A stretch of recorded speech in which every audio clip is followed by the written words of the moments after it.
नमस्कार, मैं हूं रजनीश दीक्षित। आप देख रहे हैं श्रेष्ठ उत्तराखंड। आज हम बात करेंगे राष्ट्रीय खेलों की, जिसका आगाज उत्तराखंड की देवभूमि से 28 जनवरी से होने वाला है। देश भर से युवा खिलाड़ी लगातार रजिस्ट्रेशन अपना करा रहे हैं नेशनल गेम्स के लिए। अभी तक का जो जीएमएस का डाटा है, उसके अकॉर्डिंगली 5700 से ज़्यादा युवा खिलाड़ियों ने देश भर से अपना रजिस्ट्रेशन यहाँ कराया है। पूरी तरीके से आपको दिखाना चाहेंगे। हम इस वक्त मौजूद हैं महाराणा प्रताप स्पोर्ट्स इस कॉलेज में, जहां पर तैयारियां देखिए आप युद्ध स्तर पर चल रही हैं। प्रधानमंत्री नरेंद्र मोदी खुद 28 जनवरी को ओपनिंग सेरेमनी करने के लिए इसी ग्राउंड पे आएंगे और यहीं से स्टार्ट होगा नेशनल गेम्स। और आपको बताएं, देखिए जिस तरीके से लगातार चाहे वो टेक्निकल जीएमएस पोर्टल पे तैयारियों की बात हो, या स्टेडियम तैयार करने का हो, या कनेक्टिविटी रास्ते हो, उन सब पे युद्ध स्तर पर काम चल रहा है। चूँकि मुख्यमंत्री पुष्कर सिंह धामी ने भी 20 जनवरी का अल्टीमेटम दिया है सभी अधिकारियों को कि किसी भी तरीके से जहाँ जहाँ पर राष्ट्रीय खेल होने हैं, उन सब जगह की जितनी भी तैयारियां हैं वो 20 जनवरी तक मुकम्मल हो जानी चाहिए। आपको बताएं कि इस बार के जो राष्ट्रीय खेल होंगे, उसमें कुल मिलाकर मतलब 36 गेम्स हैं। और ख़ास बात ये है कि जो उत्तराखंड का ट्रेडिशन है, कल्चर है, उससे भी देश भर के खिलाड़ी रूबरू होंगे। उसका भी खास तौर पर ध्यान रखा जा रहा है। चूँकि जो प्रमुख सचिव खेल हैं, ADG Amit Sinha IPS officer, वो बता रहे थे कि उनकी जो थीम है वो इस तरीके से डिज़ाइन किया जा रहा है ताकि जो जो खिलाड़ी हैं जो देश भर से यहाँ आएंगे, वो उत्तराखंड का, चाहे वो फूड हो, चाहे वो कल्चर हो, चाहे वो ट्रेडिशनल हो। आप देखेंगे, देखिए द्रोणाचार्य की यहाँ पर बनाई गई है बहुत सुंदर प्रतिमा। ये चूँकि यहीं से ओपन होगा ये गेट महाराणा प्रताप का, यहीं से जब खिलाड़ी लोग प्रवेश करेंगे और यहाँ पर जो जो आकृतियाँ हैं वो पूरी तरीके से उभारी जा रही हैं। मैदान पूरी तरह सजाया जा चुका है।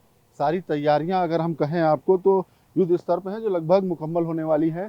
तो आपको बताएं कि इस बार जो राष्ट्रीय खेल होने जा रहे हैं उत्तराखंड में, उसमें देहरादून के साथ साथ हल्द्वानी में, क्योंकि 28 जनवरी को ओपनिंग सेरेमनी देहरादून में होगी, तो वहीं 14 फरवरी को जो इसका एंडिंग सेरेमनी है वो हल्द्वानी में होगा। इसके अलावा टिहरी हो, चाहे ऋषिकेश हो, तो पहाड़ के जो अन्य अन्य एरिया हैं, उधम सिंह नगर भी हो, तो उन सबको भी शामिल किया गया है इन राष्ट्रीय खेलों में, ताकि लोग आए तो पूरे, ऐसा नहीं है सिर्फ देहरादून में ही सारे गेम्स हो जाएंगे। इसको लेकर इसीलिए जो मॉड्यूल तैयार किया गया है, जो प्लानिंग की गई उस प्रकार से की गई है कि उत्तराखंड के जो पहाड़ी जो जनपद हैं वहाँ पर भी खिलाड़ी जाएं, वहाँ पर भी खेल का अपना दमखम दिखाएं। इसके अलावा उत्तराखंड के जो युवा खिलाड़ी हैं, उनके लिए सुनहरा मौका है कि अगर वो इन राष्ट्रीय खेलों में गोल्ड मेडल लेके आते हैं तो एक और जहाँ धामी सरकार उनको 12 लाख रुपए की नगद राशि देगी, तो वहीं दूसरी ओर आउट ऑफ टर्न सरकारी नौकरी का भी देने का यहाँ पर दावा किया जा रहा है।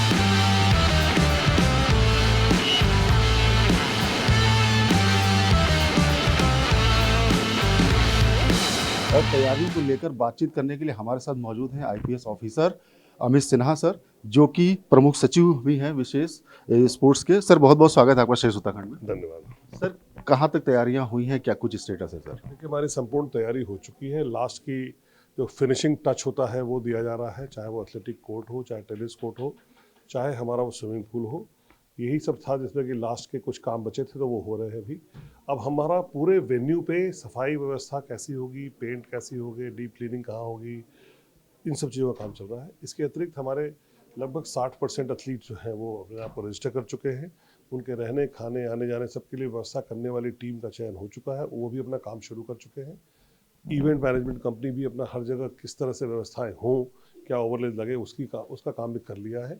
तो अब हम बस अपने खिलाड़ियों के इंतजार में हैं कि वो आएँ और हम उत्तराखंड का एक अभूतपूर्व अनुभव हम उनको दे पाए। सर, उत्तराखंड के युवाओं के लिए एक सुनहरा मौका है कि उन्हीं की सरजमी पर ये राष्ट्रीय खेल का आयोजन हो रहा है। आप खुद स्पोर्ट्स से आते हैं, पावर लिफ्टिंग में गोल्ड आपने हासिल किया इस उम्र में, जिस उम्र में लोग सोचते नहीं हैं। सर, इस स्पिरिट कहाँ से आती है सर? ये नहीं, देखिए, मैं तो सभी से कहूँगा कि एक बहुत बड़ी चीज़ है कि आप अगर चाहते हो जो चीज़, तो वो पाना चाहिए।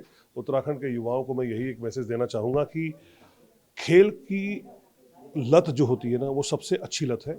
नशे की लत से दूर हटें, खेल की लत में आएँ। और अगर खेल के बारे में सोचेंगे तो पूरे जीवन भर खेल का आनंद लेंगे, अपने आप को स्वस्थ पाएंगे और वर्तमान को एंजॉय करेंगे। तो सर, दूसरी बात ये जानना चाहेंगे, जो तैयारियां हैं लगभग पूरी हो गई हैं, जो इस बार जो कल्चरल अगर बात करें, उत्तराखंड के ट्रेडिशनल कल्चर्स, इनको कैसे राष्ट्रीय पैमाने पर? हाँ, बिल्कुल आपने सही सवाल किया। हम लोग भी हर जगह उत्तराखंड के कल्चर को ही ध्यान में रखकर कार्य कर रहे हैं। और गेम्स के बीच में कहें, चाहे हम इनॉग्रल सेरेमनी में कहें, उत्तराखंड और उत्तराखंड के अस्तित्व, इन दोनों पे बहुत ज़्यादा ध्यान देकर हर चीज़ को डिज़ाइन किया गया है। क्या इसमें सर फूड सिस्टम भी शामिल किया जा रहा है? मतलब सब कुछ आप मिलेट्स की बात करते हैं, चाहे आप कोटी बनाल आर्किटेक्चर की बात करते हैं, सबका कहीं ना कहीं समावेश आपको इस पूरे नेशनल गेम से मिलेगा। कुल मिलाकर अभूतपूर्व आयोजन होने जा रहा है। जी हाँ, बिल्कुल अभूतपूर्व अनुभव है सभी आने वाले भारतवर्ष के खिलाड़ियों के लिए। धन्यवाद।